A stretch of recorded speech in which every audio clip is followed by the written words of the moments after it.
ખાતે વિશ્વ રક્તદાન દિવસની ઉજવણી કરવામાં આવેલ આજ રોજ તારીખ 14/6/2024 શુક્રવારના રોજ લીલિયા મોટામાં સામૂહિક આરોગ્ય કેન્દ્ર પીપળવા રોડ ખાતે વિશ્વ રક્તદાન દિવસની ઉજવણી કરવામાં આવેલ.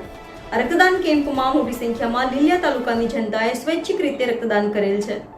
46 બોટલ લોહી આપેલ છે. આ કેમ્પને સફળ બનાવવા લીલિયા તાલુકાના હેલ્થ ઓફિસર તથા સ્ટાફે જહેમત ઉઠાવી હતી. NN news Lilia. દર્શક મિત્રો, તમારી આસપાસ બની રહેલી અવનવી ઘટનાઓ વિશે જાણવા માટે NN ન્યૂઝને લાઇક કરો, શેર કરો, સબસ્ક્રાઇબ કરો અને બેલ આઇકન પ્રેસ કરો, જેથી આપને નોટિફિકેશન્સ મળતી રહે.